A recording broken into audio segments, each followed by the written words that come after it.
Isn't that just a great little banner system? I'm going to work on the left one first. My back, yeah. To work in relationship with God. So back to the third commandment. Not misusing the Lord's name. So it suggests, though, I mean, it's not like stealing. Thou shalt not steal. You shall not steal. That's it. Just don't do it. I'll look at the third commandment in this way, that not misusing the Lord's name is actually something different, and it's raising that name up. So those that are in God are sort of encouraged to do something else, to do that. God should be worshipped for who he is and what he has done for us. So we're given life and love, family, and a little place on this planet to grow and learn. And sometimes things get in the way of that, but in general, if you're plugged in, it's going to go well. So overall, we have an opportunity, because we are conscious and alive and given the freedom from God, to be who we can be. So let's look at the love meter. And I said to Teresa, gee, I hope it doesn't break. And she said, if it does, that's okay. Sometimes love falls apart. I just figured Teresa would get the best laugh. So, number one. Hold on. Opportunity first comes from God, who loves us. That's an opportunity. Early in life, we come to believe it's possible for young children. In 1 John 4:16, and so we know and rely on the love God has for us. God is love. Whoever lives in love lives in God, and God in them. And also Luke 12:6-7. Are not 5 sparrows sold for 2 pennies? Yet not one of them is forgotten by God. Indeed, the very hairs of your head are all numbered. Don't be afraid. You are worthy, keyword, more than many sparrows. So, in the verses, there's an inference that God is loving equally. Those in relationship, of course, can please him. And that's another sermon. In Matthew 5:45, Matthew says, he causes his sun to rise on the evil and the good, and sends rain on the righteous and the unrighteous. So surely, love from God is equal. It's a critical cornerstone to the love meter, the love message that I'm hoping to present. It means everything. So realizing this, so believing it, that God loves us, and then moving it down about 12 inches, more for taller people. We'll raise the bar. It's my first test.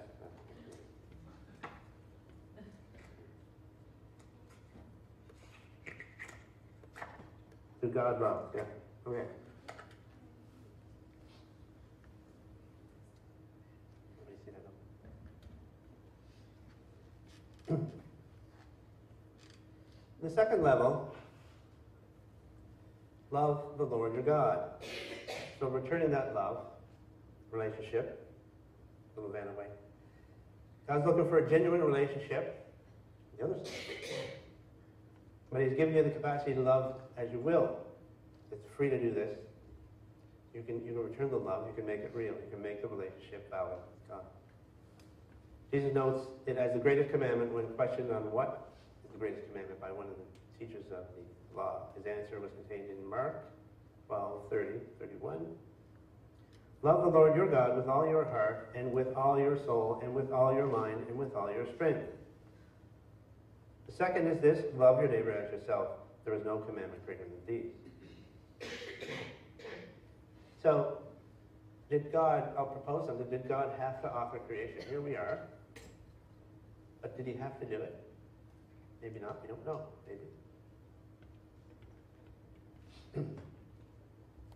But loving what this is, loving what we have in creation, is part of that beauty of the love experience that we can have. And then giving that back to God,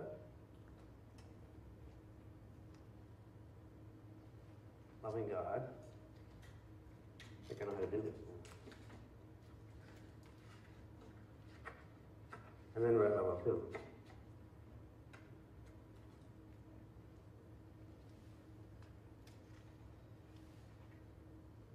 What about us? So we're part of the formula. Everybody's an individual. Are we worthy? Is it worthy to love ourselves? I think for some younger people, self-esteem, there's a bit of an issue, and even for some of the adults about loving themselves. But the Bible assumes we do. Ephesians 5:29. After all, no one ever hated his own body, but they feed and care for the body, just as Christ does the church. In Proverbs 19:8, he who gets wisdom loves his own soul. He who keeps wisdom will find it. So loving ourselves, simply loving what God made, this worthy thing. So we're magnificent. God has made us magnificent, amazing. And that nourishment from ourselves, respecting the model, gives us the confidence, peace, joy, and a healthy self-esteem, which would provide fulfillment in whatever you do. You have been made the way God intended you to do. The Bible talks about knitting you in your mother's womb. Rob plugged the network for us, and I'm going to give another plug. The glory of the persons and their gifts. I think it's a leveling playing field. The gifts that the Holy Spirit gives us. Some people have mercy, some people have wisdom, some people have the gift of knowledge, encouragement, etc., etc. And everybody has, I don't think we failed to find the gifts using the network course.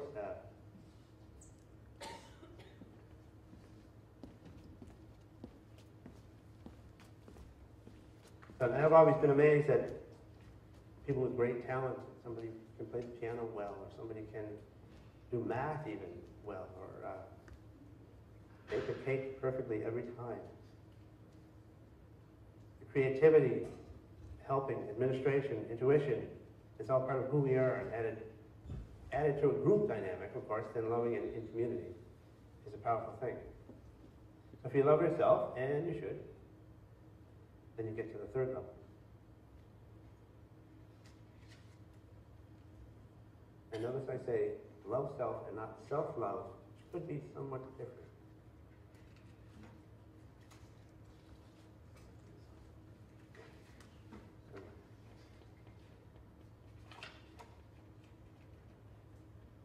I knew it was going to be. There's a new commandment by Jesus. When he was here, he gave us this. He said in John 13:34, 35, a new commandment I give you, love one another. As I have loved you, so you must love one another. By this, everyone will know that you are my disciples, if you love one another.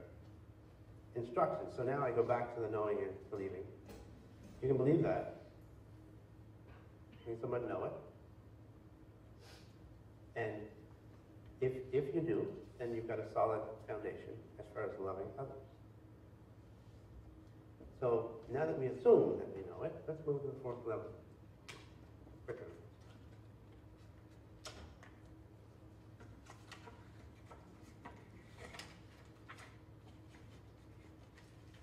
So are we good?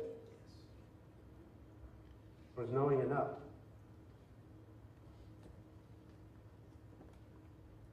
Here's the fifth level. Someone framed the quotation, love is not love unless it's generous. In fact, it's not love if there's no actions related to it at all. How can it be? You know, if you know if somebody needs something and you don't or won't do something, then you're certainly not loving your neighbor. John 15:13, greater love has no one than this, to lay down one's life for one's friend. It's been done.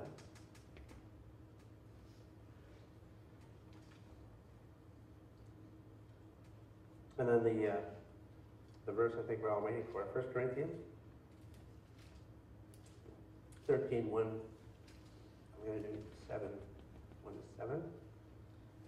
If I speak the tongues of men or of angels, but do not have love, I am only a resounding gong or a clanging cymbal. If I have the gift of prophecy and can fathom all mysteries and all knowledge, and if I have faith that can move mountains, but do not have love, I am nothing. If I give all I possess to the poor and give over my body to hardship, that I might boast. But do not love, I gain nothing. Love is patient. Love is kind. It does not envy. It does not boast. It is not proud. It does not dishonor others. It is not self-seeking. It is not easily angered. It keeps no record of wrongs. Love does not delight in evil, but rejoices with the truth. It always protects, always trusts, always hopes, always preserves. So, ultimately, grounded here,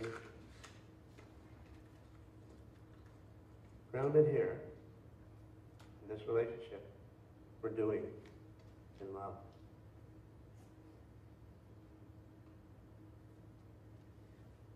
So back to loving self. I don't mean self-love, narcissistic, totally absorbed in yourself. It's just all about you.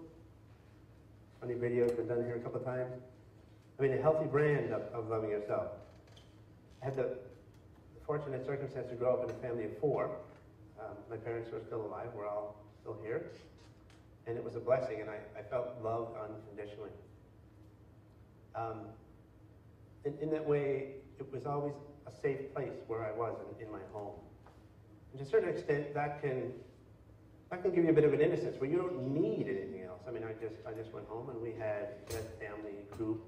I plugged in and out of it as I went, but a bit of innocence, including understanding things like love and steps and godly principles, etc., etc.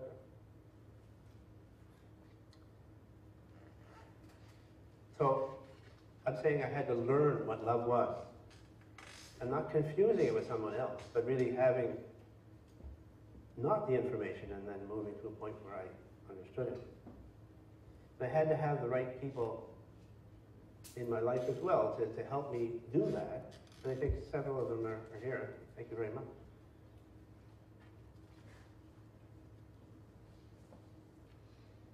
I'll also argue that the struggle with love is not what it is, but what it isn't. It's not nothing. It's not pushing down, but it's lifting up.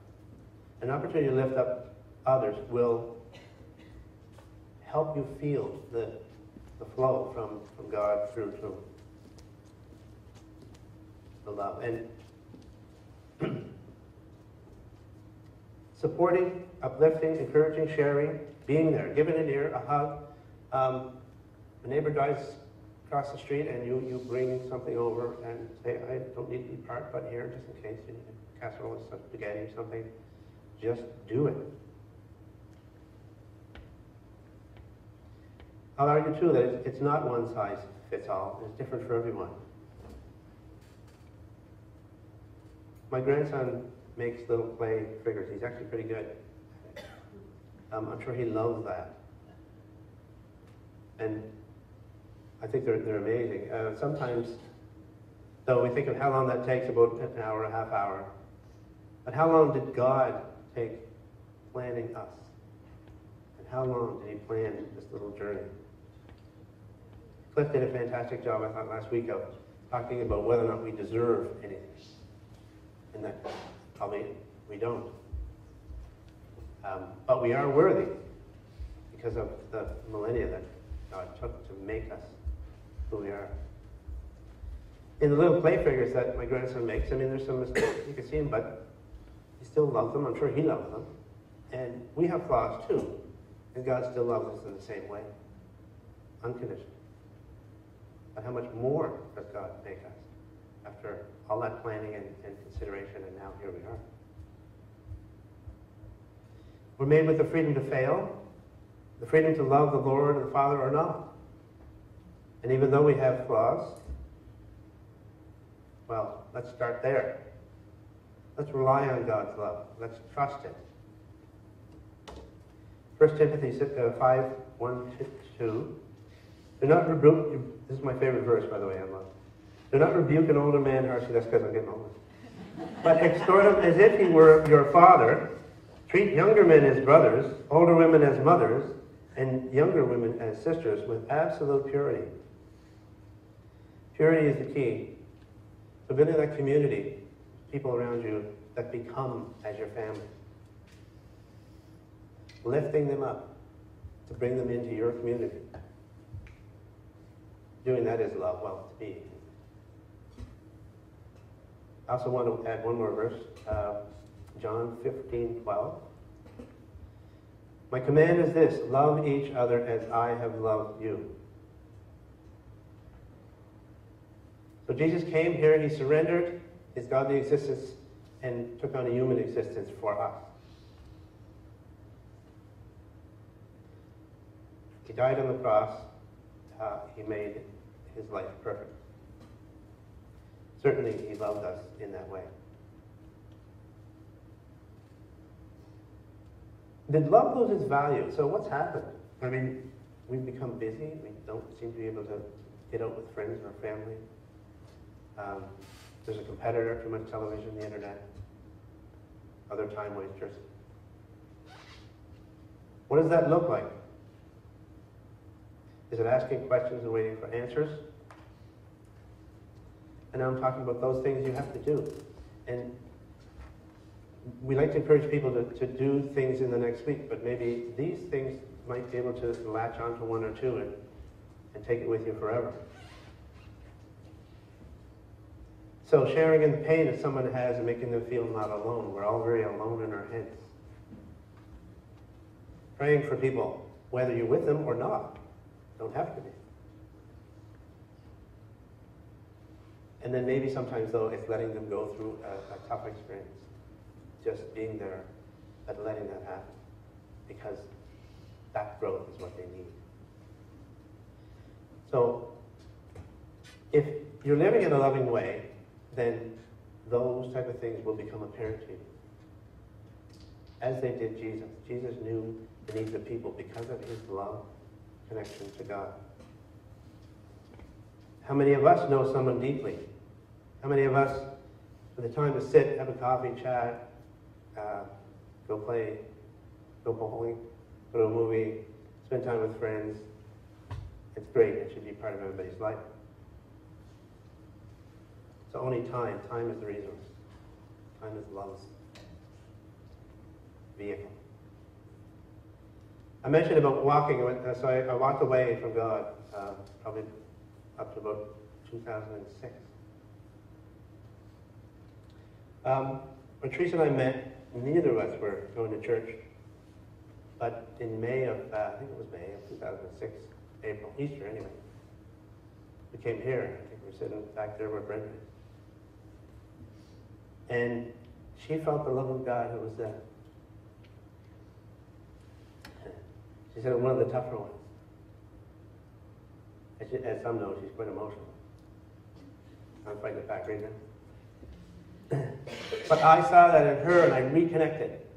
That turned it back on, and I tried to find a new path with God.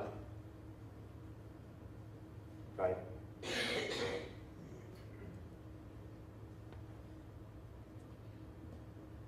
So as we love more, I think as we're doing more of this, we're feeling more of this, doing is now going to help you integrate the feeling of love. Jesus in love, as one result, invented forgiveness. I gotta say this correctly. Forgiving is something we are, not what we do. And that was relatively unknown before the Lord. So I learned, and what did I learn, and what can we take away? Love isn't one size fits all. Sometimes it's giving an ear, sometimes it's giving her truth, sometimes it's knowing exactly what that person needs because you've spent the time to love them. It's helping others grow. And in that way, in being in a situation, unconditional love is an individual choice each time and how you're going to express that. So, hard and fast rules, what I've learned is let go of negative feelings, let your love flow, forgive. Don't let people walk over you. Pray for someone, smile at strangers, pet dogs. Pat someone on the back or do other small things, anything. Allow yourself to reap benefits, feel energized. Love is unique to everyone. Open up. Opening up is a way to love. It's accepting that that person can be the one that's close to you so that you both will share. And then love happens. When two people are alone, they allow themselves to be vulnerable and open up, they feel less alone. You know that feeling when somebody gets you. Love's been understood when you didn't think anybody could possibly understand me. It's sacrifice. And of course it can grow over time. He didn't give me permission, but, well, I worked with some tougher co-workers, and initially you start working with them, and it's tricky, and then you start talking a little bit, and that's helped me get to love what we do together. And at work you sort of hopefully building things or creating something. That's where I found it's most difficult in new work situations, getting to know somebody who's the expert over here and you're the newbie. And in order to get each other, that's a love connection or else.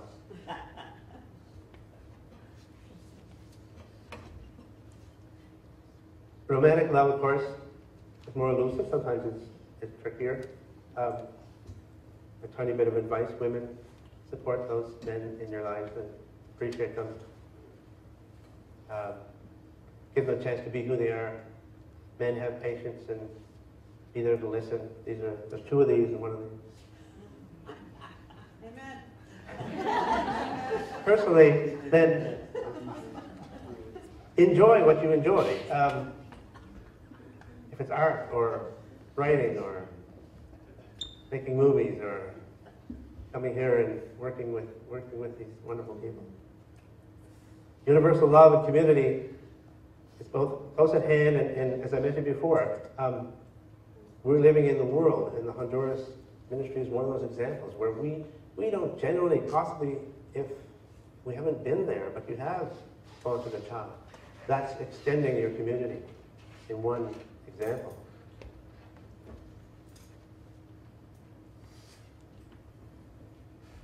So, I guess a measure would be if you look around at your friends and you feel grateful for their existence, that's love. If you personally work hard to study for a course or to accomplish something and you do it, then you feel great. You're practicing love. So I challenge everybody to think of what love means to them. Where they'll have feelings of openness, connectedness, and exuberance, generosity, acceptance.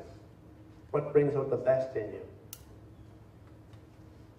It's a worthy pursuit to think of the definition of your personal definition of love and how that fits into the world. You be your own poet and scholar. Always remember there's lifting God up and lifting others up. And God loved us so much that he gave his life for us. So leaving with 1 Corinthians 16:14, do everything in love. Dave is going to show a video. It's a small scene from a hockey tournament in Guelph with some young people, I think Timbit age. The love, you'll get it. Number 2, the hockey player, shows love to this little boy, and it just touched me deeply. Anyway, enjoy.